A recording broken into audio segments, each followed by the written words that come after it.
नमस्कार, AP talk टाइममा स्वागत छ। म निराजन भण्डारी। देशका अधिकांश भागमा फैलिएको कोरोनाको नयाँ भेरिएन्ट ओमिक्रोन संक्रमण दर केही दिन यता घटेको जस्तो देखिएको छ। स्वास्थ्य मन्त्रालयको तथ्याङ्क अनुसार पनि कोरोनाको दर ओह्रालो लागेको देखिन्छ। तर केही घटेको देखिए पनि ओमिक्रोनको जोखिम नघटेको भन्दै विज्ञहरूले सतर्क रहन बारम्बार अहिले पनि आग्रह गरिरहनु भएको छ। आज हामी यही सन्दर्भमा कुराकानी गर्दैछौँ। कुराकानीको लागि आज हामीसँग हुनुहुन्छ शिक्षण अस्पताल महाराजगञ्जका उपनिर्देशक एवं कोरोना उपचार विभागका प्रमुख डाक्टर सन्त कुमार दास। स्वागत छ डाक्टर साहब। धन्यवाद। अहिले केही समय यता कोरोना संक्रमण अलिकति घटेको जस्तो त्यो तथ्याङ्कले देखाइरहेको छ। आम नेपालीहरूको एकदम रोजाइको अस्पताल हो शिक्षण अस्पताल, हैन? देशका दूरदराजबाट रोगीहरू, विभिन्न रोगका रोगीहरू त्यहाँ आउनुहुन्छ। कोरोनाको सन्दर्भमा अस्पतालमा कतिको भिड छ अहिले? तपाईले ठिकै भन्नुभयो। पछिल्लो समयमा सङ्ख्यात्मक रूपमा के घटेको त देखिएको छ र जब यो तेस्रो वेभ जुन सुरु भयो, जसलाई हामी ओमिक्रोनले गरेको वेभ भन्छौँ, तेस्रो वेभ सुरु गर्दाखेरि पहिलाको भन्दा यसको फरक के देखियो भन्दाखेरि नि पहिलाको भन्दा डेल्टा भन्दा 4 गुणा बढी संक्रमक देखियो के फैलिने स्पिड, हैन? इन्फेक्सस भन्छौँ। 4 गुणा बढी भएपछि यसले चाहिँ सुरुमा यति द्रुत रूपमा मान्छेहरूलाई सङ्क्रमण गर्यो र त्यसबाट हाम्रो स्टाफहरू पनि अछुतो रहन सकेन। र सुरुकै फेजमा हाम्रो धेरै स्टाफहरू दिनकै लगभग 30-40 जना सङ्क्रमण पोजिटिभ आउने क्रम सुरु भइसक्यो र त्यति बेलासम्म बिरामीको चाप बढिसकेको थिएन। त्यतिखेर हामीसँग कोरोना पोजिटिभको केस भर्ना भएको 25-30 जना मात्रै थियो, जबकि हाम्रो स्टाफ चाहिँ 100+ सङ्क्रमित भइसकेको थियो। त्यही भएर सुरुको अवस्थामा चाहिँ अलिकति हामीलाई अप्ठ्यारै भयो, हैन? किनभने धेरै मात्रामा अब 100+ हुँदै हुँदै 200, अहिले त लगभग 500+ भन्दा पनि बढी चाहिँ पोजिटिभ रिपोर्टै भएको स्टाफहरू छ। स्टाफ मात्रै। त्यस्तो अवस्थामा त्यत्रो ठुलो अस्पताल जहाँ कि टोटल पेसेन्ट 700, त्यतिखेर हामीसँग 700 पेसेन्ट भर्ना थियो नन कोभिडको। त्यस्तो अवस्थामा यति मात्रामा एकैचोटि स्टाफहरू सङ्क्रमित हुँदा हामीलाई सुरुमा अप्ठ्यारो नै परेको थियो र त्यसपछि हामीले चाहिँ त्यसलाई कसरी व्यवस्थापन गर्ने, त सर्भिस त रोक्नु भएन, हैन? हामीले कमिटीले छलफल गर्यो प्रशासनसँग बसेर, सर्भिस नरोकिकन हामीले कसरी सेवालाई अगाडि बढाउने भनेर हामीले छलफल गर्यो र त्यो क्रममा हामीले विभिन्न वार्डहरूबाट पुलिङ गर्यो स्टाफहरू। जस्तो हामीसँग 30-35 वटा वार्ड छ, प्रत्येक वार्डबाट एउटा दुईटा तान्दै हामीले काम सुरु गर्यौँ र त्यसले गर्दा के भयो भने एकातिर काम त सुचारू भयो, अर्कोतिर स्टाफहरूलाई अलिकति बढी प्रेसर पनि पर्यो, हैन? र त्यसरी चाहिँ स्टाफ, तर त्यसमा चाहिँ सबै स्टाफहरूको राम्रो सहयोग थियो र जसले गर्दा हामी त्यो सफल पनि भयो। तर इन द मिन टाइम जसरी कोभिडको केस बढ्न थाल्यो त्यही अनुसारमा नन कोभिडको केस घट्न थाल्यो। नन कोभिडको केस घट्न थालेपछि त्यताबाट हामीले स्टाफहरू स्पेयर गरेर कोभिडतिर लगायौँ र जुन अघि तपाईँले सोध्नुभयो अहिलेको चाप के छ भन्दाखेरि अहिले चाहिँ आजको दिनमा हामीसँग 139 पेसेन्ट भर्ना छ। 139 कोभिडको। तर नन कोभिडको त्योभन्दा बढी नै कम भइसकेको छ के भर्ना। त्यसले गर्दा चाहिँ अहिले चाहिँ हामीलाई चाहिँ त्यस्तो प्रेसर चाहिँ अहिले धेरै चाहिँ छैन। 139 जना अहिले शिक्षण अस्पतालमा भर्ना हुनुहुन्छ कोभिडका बिरामी। तुलनात्मक रूपमा अलिक कमै हो डाक्टर साहब यो, किनकि जुन रूपमा एकै दिन जति सङ्ख्यामा कोभिडका सङ्क्रमितहरू देखिएको रिपोर्टहरू आयो त्यो हेरिकन त देशकै एउटा सबैको पहुँच भएको सेन्टरमा भएको सबैजना आउन चाहने अस्पताल शिक्षण अस्पतालमै 139 जना मात्रै बिरामी भनेको त्यति धेरै ठुलो भयावह अवस्था त होइन। यसलाई म अलिकति अझै स्पष्ट पार्न चाहन्छु। जस्तो दोस्रो वेभमा जतिखेर डेल्टाले जुन वेभ सिर्जना गरेको थियो त्यतिखेर चाहिँ हामीले 400सम्म कोभिडको पेसेन्टलाई भर्ना गरेर उपचार गऱ्यौँ। त्यतिखेर चाहिँ एकै दिनमा 400सम्मलाई हामी उपचार गरेका छौँ। त्यतिखेर चाहिँ 88 बेडको आइसियूबाट हामीले सर्भिस दिएका थियौँ। तर त्यसको तुलनामा अहिलेको सङ्ख्या भनेको धेरै न्यून हो, हैन? र अर्को कुरो चाहिँ त्यतिखेर चाहिँ कोभिड भएर कोभिड निमोनिया भएर अक्सिजन धेरै चाहिने भएर आइसियू चाहिने पेसेन्टहरू थियो भने अहिले त्यस्तो पेसेन्टहरू देखिया छैन। जुन 139 मैले भने 139 त्यसमा पनि ठ्याक्कै कोभिडले नै असर गरेर भर्ना भएको सङ्ख्या भनेको त त्यसमा मलाई लाग्छ 20-25 जना भन्दा बढी छैन। अरू पेसेन्टहरू कस्तो छ भन्दाखेरि नियमित रूपमा अरू बेला पनि कोभिड नभएको बेला पनि विभिन्न दीर्घ रोगीहरू उपचार गराउन आउने बिरामीहरू चेक गर्दाखेरि कोभिड देखिएको, त्यस्ता बिरामीहरू बढी छ। अपरेसन गर्न आएको बिरामीहरू चेक गर्दाखेरि कोभिड देखिएको, त्यस्ता बिरामीहरू बढी छ।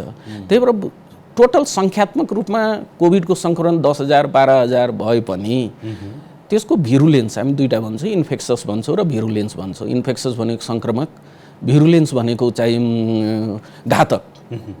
त्यही भएर अहिलेसम्मको असर के देखिएको छ भने ओमिक्रोनको केसमा यो सङ्क्रमक चाहिँ भयो होइन, धेरै छिटो फैलिने भयो, तर घातक चाहिँ त्यति देखिएन अहिलेसम्मको रिपोर्टमा। र अहिले हामी पिकमा पुगिसक्यौँ, पिकबाट अहिले झर्दैछौँ र पिकबाट झर्ने क्रम आइपुग्दा पनि त्यति घातक नदेखिएकोले होइन देखिएको छैन, जसले गर्दा पहिलाको जस्तो दोस्रो वेभमा जस्तो हाहाकारहरू भएको छैन, अक्सिजनको हाहाकार भएको छैन, बेडको हाहाकार भएको छैन, सबैतिर शान्त रूपमा चलिराखेको छ, उपचारहरू चलिराखेको छ। तर यति भन्दै गर्दा पनि अब तपाईँलाई थाहा छ यो 2 वर्ष भइसक्यो, आफ्नो चरित्र परिवर्तन गर्दै आइराखेको छ भाइरसले। त्यही भएर यसले पछि अब अहिलेसम्म घातक छैन के गाह्रो छैन भनेर हामीले ढुक्क भएर बस्ने चाहिँ होइन, किनभने अझै चाहिँ समय छ, अझै पनि यसले आफ्नो स्वरूप परिवर्तन गरेर गाह्रो गर्न सक्छ। त्यही भएर हामीले उपायहरू सबै हामीले अप्नाइ नै राख्नु। भनेपछि बिरामीहरू अस्पतालभन्दा घरमै बढी छन् भनेर बुझ्दा पनि भयो। हो, सही कुरा हो। जस्तो कि सङ्क्रमित मध्ये मलाई लाग्छ कि भर्ना भएको त 1% पनि छैन, 1-2% पनि छैन कुल सङ्क्रमितको। किनभने अहिलेको पहिलाको दोस्रो वेभमा चाहिँ कोभिडले मान्छेको फोक्सोमा एट्याक गरेको थियो, जसले गर्दा निमोनिया भएर अक्सिजन चाहिने भएर भर्ना हुनु परेको थियो भने यसपालिको ओमिक्रोनले घाँटीमा असर गरेको छ मान्छेलाई। अनि घाँटी दुख्ने, खोकी लाग्ने, जिउ दुख्ने, ज्वरो आउने र यो 3 देखि 5 दिन, त्योभन्दा बढी गएको छैन। यो सबै हामीले अनुभव गरेको कुरा हो। र मैले के गर्ने भन्ने गरेको छु भन्दाखेरि काठमाडौँमा 80% भन्दा बढी इन्फेक्टेड भइसक्यो, पोजिटिभ रिपोर्ट नभए पनि होइन, किनभने सबैले यो सिम्टम महसुस गरेकै छ होइन। घर घरमा जानुहोस्, सोध्नुहोस्, तपाईँले एकजना इन्फेक्टेड छ भने पुरै परिवार इन्फेक्टेड छ होइन। त्यही भएर पहिलाको भन्दा यसको परिवर्तन फरक छ। र यो 80% भन्दा बढी इन्फेक्सन भइसकेपछि अब यसले त इन्फेक्सन गर्ने त ससेप्टेबल होस्ट त पाएन होइन। तपाईँ पनि इन्फेक्टेड, म पनि इन्फेक्टेड, उहाँ पनि इन्फेक्टेड, अब कसलाई इन्फेक्ट गर्ने त यसले? त्यसले गर्दा चाहिँ यो जसरी ऱ्यापिड रूपमा माथि गयो नि त्यही ऱ्यापिड रूपमा अब घट्ने क्रममा छ। ओके, बिरामीहरू हरेक घरमा छन्, अस्पताल आउनुपर्ने अवस्था छैन। यो भेरिएन्टले त्यति धेरै ठुलो समस्या अस्पतालै दौडिनु पर्ने बनाएन। 3 देखि 5 दिन घरमै रेस्ट गर्ने, चिकित्सकको सल्लाह अनुसार यसो औषधि खाने, आफूलाई अलिकति केयर गर्नाले ठिक हुने त्यो अवस्था त देखियो। अब यसले के सङ्केत गर्छ डाक्टर साहब? बिस्तारै नेपालमा कोरोना सङ्क्रमण कम हुँदै गएको छ, अब अवस्था अलिकति फेरि पुरानै अवस्थामा फर्किन्छ भनेर अनुमान गर्न सकिन्छ यो खालको परिस्थितिले? अब तपाईँले औषधि उपचारको कुरा गर्नुभयो नि, हामीले पहिलो वेभबाट अहिलेसम्म आइपुग्दाखेरि धेरै थरीका औषधिहरू कोरोनालाई चाहिँ ट्राई भइसक्यो। सुरुमा तपाईँलाई थाहा छ प्लाज्मा थेरापीहरू हामीले नै TBC अस्पतालबाट सुरु गऱ्यौँ, त्यसले धेरै पब्लिसिटी पनि पायो होइन, धेरै बिरामीले उपचार पनि पायो। पछि समय क्रम अनुसार अब त्यो पनि इनइफेक्टिभ भनेर रिपोर्टहरू आयो होइन। त्यस्तै गरेर ठुल्ठुला महँगा रेमडेसिभिर जस्ता औषधिहरू पनि होइन दोस्रो वेभमा भयो। तेस्रो वेभमा आइपुग्दाखेरि कोभिडसम्म ओमिक्रोनसम्म आइपुग्दाखेरि अहिले हामीसँग के बाँकी रह्यो त? सिटामोल। पहिला भन्ने गर्थ्यो कि एउटा उखानको रूपमा दूर दराजको मान्छेले सिटामोल नपाएर मरिरहेछ भनेर। त्यो सिटामोल नपाएर होइन कि औषधि नपाएर भनेर एउटा इक्जाम्पल मात्रै दिन्थ्यो कि सिटामोललाई यति कम आँकेको थियो कि यो। तर अहिले पाउँदैन भने अरू के पाउँछ हो। तर अहिले आएर सहरमै त्यो अवस्था आइपुग्यो कि होइन। अस्ति त अब काठमाडौँकै अस्पतालहरूमा पसलहरूमा सिटामोल छैन भनेपछि अहिले आएर फाइनली के भयो त? सिटामोल मात्रै बाँकी रह्यो हामीसँग। केही औषधि चाहिँदैन ओमिक्रोनलाई, सिर्फ सिटामोल खानुहोस्, 3 देखि 5 दिन बस्नुहोस्, सिम्टम मोनिटर गर्नुहोस् होइन, त्यहाँसम्म आइपुग्यो। अब तपाईँको म प्रश्नमा आउँछु, अब अगाडि के त भन्दाखेरि नि, अब अगाडि चाहिँ ओमिक्रोन चाहिँ बिस्तारै अब डाउन हुँदैछ। तर मलाई लाग्छ यो चाहिँ काठमाडौँ भ्यालीभित्र हो, बाहिरतिर चाहिँ अझै हामीले ओमिक्रोन जुन रूपमा काठमाडौँमा फैलियो त्यो रूपमा अहिले बाहिर देखिएको छैन। त्यही भएर यो माइग्रेसन हुन्छ मेरो विचारमा। अब बिस्तारै काठमाडौँ बाहिर चाहिँ अलिअलि बढ्दै जान्छ, काठमाडौँमा घट्दै जान्छ। र काठमाडौँमा त सुविधा सम्पन्न अस्पतालहरू छ, डक्टरहरू छ हैन, परिआएको खण्डमा उपचारहरू पाउँछ। तर काठमाडौँ बाहिर यही रेटमा, जुन रेटमा काठमाडौँमा फैलियो, दिनकै भ्यालीमा चाहिँ 6000 7000 8000 देखियो, त्यही स्पिडमा बाहिरतिर फैलियो भने त्यो चाहिँ यहाँको भन्दा अलिक बढी घातक हुन सक्छ है। त्यसमा ध्यान दिनुपर्छ। त्यही भएर काठमाडौँ बाहिरका साथीहरूले काठमाडौँमा त केही पनि गर्न सकेन, यसले हामीले पनि केही गर्दैन भनेर चाहिँ सोच्नु हुँदैन, तयारी चाहिँ गर्नुपर्छ उहाँहरूले पनि। अब अहिले अधिकांश टेस्ट पनि नगरे जस्तो देखिया छ कि डाक्टर साहब। यो तथ्याङ्क हेर्ने हो भनेदेखि सङ्क्रमितको सङ्ख्या त छ, तर हरेक घरमा बिरामी छन्, सुतिरहेछन्, सिटामोल डाक्टर साहबले भन्नुभएको जस्तै खान्छन्, तातो पानी खान्छन्, आफूले जे छ आफ्नो चाहिँ होइन रीतिरिवाज चाल चलन अनुसार त्यो चिज अप्नाएका छन्, घरमा बसिरहेका छन्। अस्पतालै आउने र पोजिटिभ भयो कि भएन भनेर चेक गर्ने अवस्था छैन र गरेका पनि छैनन्। यसले भोलिका दिनमा केही प्रभाव पार्न सक्छ? टेस्टै गर्नु जरुरी छ कि छैन अहिलेको यो समयमा? अघि मैले जुन 80% को दिएँ नि, 80% इन्फेक्टेड भइसकेको छ, त्यो त कुनै टेस्ट गरेको आधारमा त दिएको होइन। काठमाडौँमा त 40-50 लाख जनसङ्ख्यामा त कति नै टेस्ट गरेछ र कति नै पोजिटिभ आएछ। त्यो किन मैले भनेको भन्दा म एउटा फिजिसियन पनि हो हैन, अस्पतालको उपनिर्देशक भए पनि म एउटा चेस्ट फिजिसियन हो र कोभिड चाहिँ हाम्रो विभागसँग सम्बन्धित हो हैन, चेस्टसँग सम्बन्धित हो। र हामी कहाँ बिरामी आउँछ क्या, र बिरामीले क्वेसन गर्छ, डाक्टर साहब म पोजिटिभ भएँ, परिवारमा सबैलाई इन्फेक्सन छ, सबैलाई ज्वरो छ हैन, के गर्ने, अरूलाई पनि चेक गराउने कि नगराउने भन्ने क्वेसन। उहाँहरूको क्वेसन भ्यालिड छ हैन। आखिर ज्वरोमा छ, खोकी छ, घाँटी दुख्या छ, एकजनालाई पोजिटिभ आइसक्यो, हामीलाई थाहा छ यो एकदम सङ्क्रामक हो, तुरन्तै अरूलाई इन्फेक्सन गर्छ भनेपछि अर्को 5 जनालाई चाहिँ तुरन्तै चेक गरेर के फाइदा हैन। आखिर 3 देखि 5 दिनमा त इम्प्रुभ भइरहेको छ। त्यो कन्सेप्टमा गएको छ कि काठमाडौँको फ्यामिलीहरू अहिले हैन। एउटा पोजिटिभ भने उहाँ पनि पोजिटिभ छ, घर बस्छ, 3-4 दिन 5 दिन खान्छ, त्यही भएर एउटा चेक बराबर यहाँ चाहिँ अर्को 10 जना इन्फेक्टेड छ हैन। त्यो हिसाबले हामी क्याल्कुलेट गर्न सक्छौँ। अब जहाँ यसले पछि प्रभाव पार्छ कि पार्दैन भन्ने कुरामा हो, डाटामा त अब देखिएन, डाटामा देखिएन, तर अरू हेल्थ सिस्टममा यसले धेरै नै त्यो पछि गएर केही फरक पार्छ जस्तो मलाई अहिलेको ओमिक्रोनको केसमा मलाई लाग्दैन हैन। उहाँहरू निको हुनुभयो, ठिक छ, डाटामा पछि सेरो प्रिभ्यालेन्स सर्भे गर्यो भने देखिएला हैन, सर्भे गर्यो भने त मलाई लाग्छ 80-90% देखिएला। त्यो चाहिँ एउटा चाहिँ रिसर्चको पार्ट भयो। तर एज अ हेल्थ सिस्टममा यसले आज मैले मेरो परिवारमा चेक अरू मान्छेहरूले चेक गरेन भनेर मेरो स्वास्थ्यलाई वा अरू हेल्थ सिस्टमलाई के असर गर्छ जस्तो मलाई लाग्दैन। अब योभन्दा पहिला एकचोटि पोजिटिभ देखिएपछि, बिरामी भएपछि फेरि आफ्नो पुरानै काममा फर्कनलाई फेरि एकचोटि टेस्ट गर्ने, नेगेटिभ आएपछि मात्रै काममा फर्कने जुन एउटा चलिरहेको थियो नि, त्यो प्रकारको थियो। अब अहिले चाहिँ 5 दिन बस्ने, अब ठिकठाक छ, अब मलाई ज्वरो आउन नि कम भयो, अब घाँटी पनि ठिक छ, सबै ठिक छ भनेपछि फेरि टेस्ट बिना नै अस्पताल एकचोटि पनि नगइकन फेरि आफ्नो काममा फर्कने जुन क्रम देखिएको छ, यो चाहिँ कतिको ठिक छ कि छैन डाक्टर साहब? यो जुन तपाईँले भन्नुभयो नि टेस्ट गरेर मात्रै क्रममा, यसको धेरै ठाउँमा मिसयुज गरियो के, मिसयुज गरियो। कुनै पनि रिकमेन्डेसनले, इभन फर्स्ट वेभमा त अलिअलि थियो हैन, 14 दिनपछि रिपिट चेक गर्ने भन्ने थियो, तर दोस्रो वेभमा आइपुग्दाखेरि रिपिट टेस्टको रिकमेन्डेसन कहीँ पनि छैन। न WHO को छ, न USFDA हामीले युजुअली फलो गर्ने USFDA को हो, न नेपाल गभर्मेन्टको छ, र न हाम्रो त्रिवी शिक्षण अस्पतालको थियो हैन। हामीले किनभने त्यो साइन्टिफिक हो हैन, किनभने भाइरस एकचोटि चाहिँ इन्फेक्सन तपाईँलाई भइसकेपछि र तपाईँ सिम्टम फ्री हुनुभयो भने 10 दिनपछि त्यो भाइरसले अरूले जीवित भाइरस देखिँदैन, देखिएको छैन। पोजिटिभ त आउन सक्छ, त्यो डेड भाइरसहरू पनि देखिन्छ, त्यो PCR टेस्ट गर्दा डेड भाइरस पनि देखिन्छ। त्यही भएर पोजिटिभ तपाईँको आइराख्न सक्छ, 3 महिनासम्म आउन सक्छ, तर त्यो इन्फेक्सस हुँदैन के, त्यसले सार्न सक्ने क्षमता उसको लुज भइसकेको हुन्छ, डेड भइसकेको हुन्छ। त्यसले गर्दा त्यो रिपिट चेक गर्नु पर्दैन भनेर रिकमेन्डेसन आएको हो हैन। र त्यसलाई चाहिँ तर कति ठाउँमा के गरियो भन्दा विशेष गरिकन हस्पिटलमा त त्यो प्रब्लम भएन, स्टाफहरू सबै फर्कियो, तर अरू अफिसहरूमा मान्छेलाई बैंकिङ सेक्टर भयो, अरू अफिसहरू भयो, तिनीहरूले चाहिँ मान्छेलाई रिपिट चेक गराउँदै कामबाट बाहिर राख्ने काम भयो हैन। त्यो चाहिँ गलत हो त्यो हैन, त्यो रिपिट चेकको आवश्यकता छैन। अब ओमिक्रोनमा आइपुग्दाखेरि जुन 5 दिन भन्नुभयो नि, 10 दिनसम्म थियो पहिला हैन, अहिले जुन 5 दिन भन्नुभयो र यसको चाहिँ ज्वलन्त उदाहरण म के दिन्छु भन्दाखेरि ओमिक्रोनको केसमा तपाईँले इन्फेक्सन लक्षण हुनुभन्दा अगाडि नै तपाईँले अरूलाई सारिसक्नुहुन्छ, 3 दिनदेखि अगाडिदेखि नै। जस्तो आज मलाई ज्वरो आछ भने म 3 दिन अगाडिदेखि नै मैले अरूलाई सारिराखेको छु के, त्यो भाइरस त्यो ज्वरो आएर देखिने मात्रै हो 3 दिन हो। त्योभन्दा अगाडि नै तपाईँ इन्फेक्सस र हाइली इन्फेक्सस हुनुहुन्छ। तर ज्वरो आइसकेपछि त्यसको सार्ने क्षमता घट्दै जान्छ।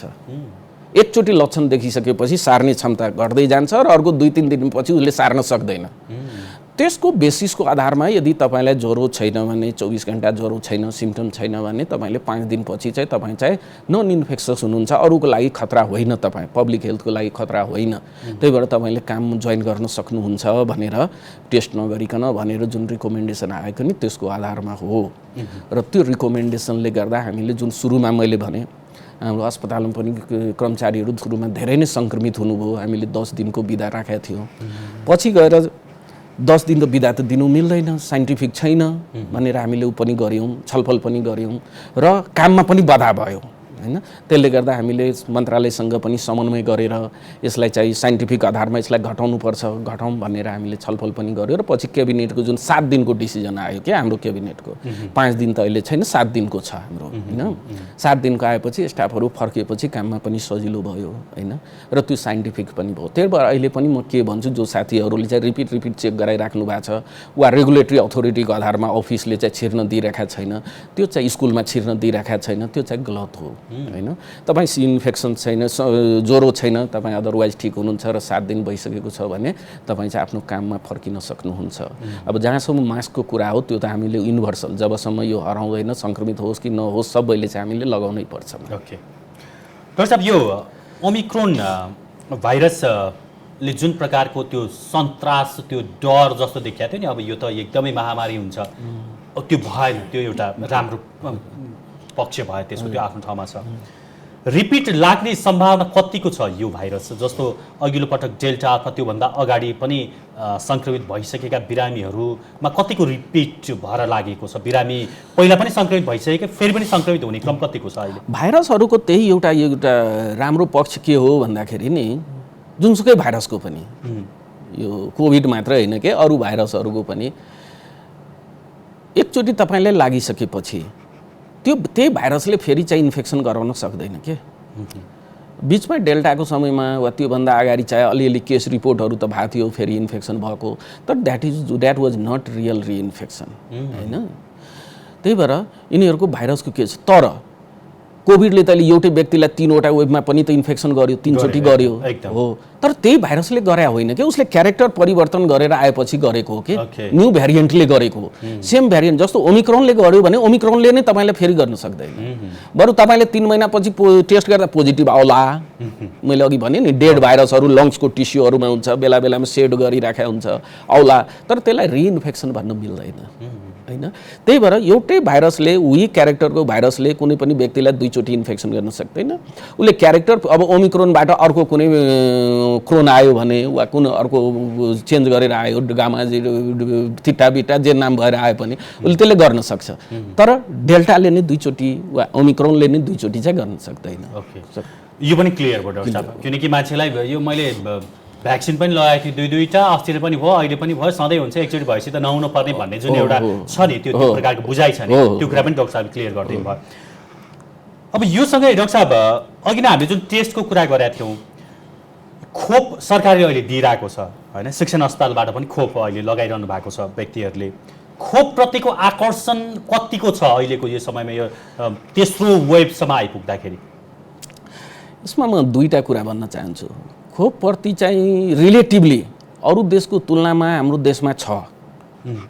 सुरुमा त अब थिएन, मान्छेलाई डर थियो, तर अरू देशको डाटाहरू हेर्दाखेरि हाम्रो देशको खोपप्रतिको आकर्षण त्यति नराम्रो छैन।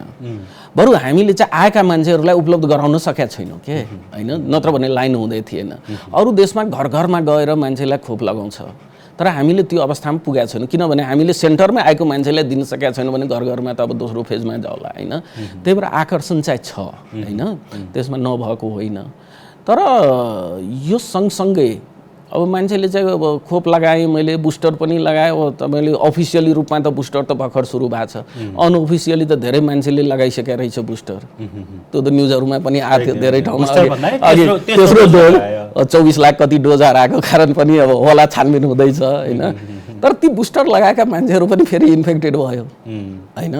त्यही भएर मैले भन्नु खोजेँ के भन्दाखेरि तपाईँले इन्फेक्सन भयो, इन्फेक्टेड हुनुभयो भनेर बुस्टर नलगाउने या खोप नलगाउने भने होइन, खोप लगाउनु पर्छ। अब यहाँनिर डाक्टर साहब जस्तो मलाई अलिकति एक हप्ता अगाडि गाह्रो भयो, 5 दिन म रेस्ट गरेँ, बसेँ।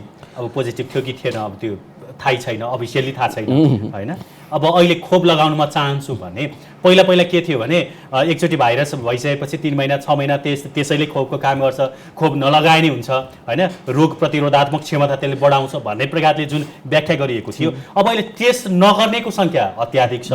यही समयमा सरकारले खोप अभियान पनि चलाइरहेको छ, अधिकांश मान्छेलाई सङ्क्रमण भए जस्तो अनुमान गरिएको छ। अब उनीहरूले चाहिँ खोप लगाउन जाने कि नजाने त? यसमा अलिकति म अघिको कुरामा एउटा स्पष्ट पारिहाल्यो, जुन अघि तपाईँले भन्नुभयो नि टेस्ट गरिएन, र मैले पनि भने धेरै मान्छेले गरेका छैन, र बिरामीले सोद्धा पनि मलाई पनि अप्ठ्यारो भयो टेस्ट गर्नु भन्नलाई। तर त्यसमा सँगै एउटा कुरो के स्पष्ट पार्न चाहन्छु, मैले यो टेस्ट नगर्नु भनेको होइन। स्पष्ट मैले के भन्न चाहन्छु भने यदि तपाईँ घरमै बस्नु भएको छ, घरमै बसिराख्नु भएको छ, बाहिर जानु भएको छैन भने ठिक छ, अरू मान्छे सङ्क्रमित तपाईँ पनि सङ्क्रमित घर बस्नु। तर यदि तपाईँ बाहिर जानुहुन्छ, अब सार्वजनिक ठाउँमा जानुहुन्छ, अफिस जानुहुन्छ भने तपाईँ टेस्ट गराउनुहोस् है, त्यो कुरा एउटा क्लियर भयो। अब चाहिँ तपाईँले जुन मूल प्रश्न गर्नुभयो नि खोप लगाउने कि नलगाउने, यसमा मेरो क्लियर धारणा छ। मेरो मात्रै होइन, साइन्टिफिक के छ भन्दा एभिडेन्स के छ भन्दाखेरि यदि तपाईँले पहिला त 3 महिनासम्म नलगाउनु किन भनेको भन्दा खोपको उपलब्धता धेरै थिएन। त्यही भएर खोपको तपाईँ 3 महिनासम्म प्रोटेक्टेड हुनुहुन्छ, त्यो बिचमा त्यो खोप अरूले लगाओस् न त होइन, अरूले पाओस् भन्ने हो। खोपको प्रभावकारिता हामीमा लगाएको व्यक्तिभन्दा अर्कोमा बढी हुन्छ भने उपलब्धता कम भएकोले त्यो कुनै पनि रिकमेन्डेसन आउँदाखेरि आवश्यकताको आधारमा, उपलब्धताको आधारमा, फिजिबिलिटी कति छ, प्र्याक्टिकल कति छको आधारमा बन्ने हो होइन। त्यतिखेर उपलब्धता कम थियो र त्यो किसिमको रिकमेन्डेसन बन्यो। अहिले त उपलब्धताको धेरै प्रब्लम छैन होइन, छैन भने अहिले चाहिँ किन साइन्टिफिक बेसिसमा नजाने भन्ने कुरो भयो के। साइन्सले के भन्छ भन्दाखेरि यदि तपाईँको आइसोलेसन पिरियड सकिएको छ भने तपाईँले खोप लगाउन चाहिँ इलिजिबल हो। अब नेपाल गभर्मेन्टको रिकमेन्डेसन अब पछि केही चेन्ज गर्यो त मलाई थाहा छैन, तर अस्तिसम्मको रिकमेन्डेसन के थियो भन्दाखेरि इन्फेक्सन भएको 1 महिना कुर्ने भन्ने थियो नेपाल गभर्मेन्टको रिकमेन्डेसन। तर इन्टरनेसनल रिकमेन्डेसन साइन्टिफिक एभिडेन्सले के भन्छ, जस्तो अहिले 7 दिनको हामी भन्यो आइसोलेसन पिरियड, यदि तपाईँलाई सिम्टम छैन 7 दिन क्रस गरेको छ भने तपाईँले लगाउन पाउनुहुन्छ, लगाउन सक्नुहुन्छ होइन। त्यही भएर त्यो लगाउनुलाई एसिम्टोमेटिक मान्छे जो चेक गर्नु भएको छैन र आफूलाई कोभिड जस्तो लागेको छ भने उहाँले पनि अहिले लक्षण छैन भने 7 दिन भइसकेको सिम्टम आएको 7 दिन भइसकेको छ भने लगाउन सक्नुहुन्छ। डाक्टर साहब अब लगभग 2 वर्षभन्दा बढीदेखि हामी कोरोनाको कुरा गरिरहेका छौँ। अहिले त हरेक व्यक्तिहरू सचेत पनि भइरहेका छन्, यो तेस्रो लहरसम्म आइपुग्दाखेरि त्यो कुरा देखिन्छ पनि। अब अन्त्यमा डाक्टर साहब, अब तपाईँ शिक्षण अस्पतालको उपनिर्देशक हुनुहुन्छ होइन, त्यहाँ जुन कोरोना उपचारको लागि विभाग बनाइएको छ त्यसको प्रमुख हुनुहुन्छ। अब आम हिसाबले हेर्दा एकजना डक्टर हुनुहुन्छ। आम नेपालीलाई तपाईँको यो अहिलेको यो सन्तास, अहिले पनि हामी सेमी लकडाउनकै अवस्थामा छौँ, सबै चिज राम्रोसँग खुलेकै छैन, विद्यालयहरू बन्द नै छन्, अब सडकमा जोर बिजोर गाडी गुडी नै रहेका छन्। अब योभन्दा कोरोना सङ्क्रमण नबढोस्, अब हामी त्यो ग्राफ चाहिँ तलतिर ओह्रालौँ भन्नको लागि एकजना जिम्मेवार डक्टरको हिसाबले तपाईँको आम नेपालीलाई के छ सल्लाह सुझाव, र सरकारले के गर्नुपर्छ भन्ने तपाईँको धारणा छ? 2टा प्रश्न मेरो। एउटा कुरो त तपाईँले जुन जोर बिजोर भन्नुभयो नि, जोर बिजोरमा कोरोनाको कन्ट्रोलमा कुनै रोल छैन होइन। त्यो मैले त्यो त भिड कम होस् भनेर सरकारले जोर बिजोर गरेर भिड कम हुँदैन होइन, किन सर्भिस लिने मान्छे उति नै हुन्छ, सर्भिस लिन गइ नै हाल्छ, त्यसले झन् कोरोनालाई फैलाउँछ। जोर बिजोरको कन्सेप्ट, डाक्टर साहबहरू जोर बिजोरको पक्षमा हुनुहुन्छ? जोर बिजोरको कन्सेप्ट चाहिँ प्रदूषण कम गर्न लागेको हो होइन। कोरोनाले गाडीले फैलाउने होइन के, कोरोना मान्छेले फैलाउने हो। अब 2टा बसबाट हिँड्ने मान्छे एउटै बसमा कोचियो भने कोरोना कति फैलिन्छ? मान्छे त जान्छ, मान्छेलाई त रोक्न सक्नुहुन्न नि तपाईँले। त्यही भएर त्यसको कुनै तुक छैन कोरोनाको कन्ट्रोलमा साइन्टिफिकमा। अब बाँकी जुन अब अहिलेको के सन्देश दिन चाहनुहुन्छ भन्दाखेरि मेरो भनाइ के छ भन्दाखेरि ओमिक्रोन लगभग अब हाम्रो माझबाट घट्दैछ, पिकबाट ओर्लिँदैछ, ओह्रालो लागिसक्यो, तर अझै पनि यो छ होइन, अहिले पनि छ, इन्फेक्सन भइराखेको छ र केही एरियाहरूमा पकेट एरियामा अझै पनि बढ्न सक्छ र विशेष गरी काठमाडौँ बाहिर बढ्न सक्छ। त्यही भएर अहिले पनि हामीले जुन यो पब्लिक हेल्थका मेजरहरू छ जस्तो कि भिडभाड धेरै नगर्ने, धेरै समय क्लोज स्पेसमा धेरै समय नबिताउने, जुन पहिलादेखि भन्दै आएको हो, आफ्नो काम सकेर हिँडिहाल्ने, मास्क त कम्पलसरी, मास्कको विकल्पै छैन, मास्क कम्पलसरी, यी कुराहरू अझै पनि हामीले अपनाउनै पर्छ र अननेसेसरी भिडभाड गर्नु हुँदैन। इसेन्सियल जे कामहरू छ त्यो मात्रै आफ्नोले गर्ने हो, अननेसेसरी भिडभाड गर्नु हुँदैन र सचेत चाहिँ हुनुपर्छ र भ्याक्सिन कसैले लगाउनु भएको छैन भने लगाइहाल्नुहोस् र बुस्टर डोज पनि अहिले उपलब्ध छ र तपाईँहरूले यदि बुस्टर 6 महिना भइसकेको छ, फुल डोज कम्प्लिट गरेको 6 महिना भइसकेको छ भने नजिकको ठाउँमा गएर बुस्टर लगाइहाल्नुहोस्। यसले हामीले सङ्क्रमण हुनबाट नजोगिएको देखिए पनि यसले सिरियस हुनबाट हस्पिटलको अहिले जुन भर्ना मैले अघि भने धेरै कम छ, आइसियू चाहिने पेसेन्ट धेरै कम छ, सायद भ्याक्सिनको असर पनि हुनसक्छ। त्यही भएर भ्याक्सिन चाहिँ तपाईँहरूले लगाइहाल्नुहोस्, मेरो त्यही अनुरोध छ। हुन्छ डाक्टर साहब, यहाँको समय र विचारको लागि म AP1 टेलिभिजनको तर्फबाट धेरै धन्यवाद दिन चाहन्छु। तपाईँले पनि धन्यवाद। दर्शकवृन्द, उहाँ हुनुहुन्थ्यो शिक्षण अस्पताल महाराजगञ्जका उपनिर्देशक डाक्टर सन्त कुमार दास। कोरोना भाइरसको सेरोफेरोमा आज हामीले उहाँसँग कुराकानी गऱ्यौँ। यही कुराकानीसँगै AP टक टाइमको समय आजको लागि सकिएको छ।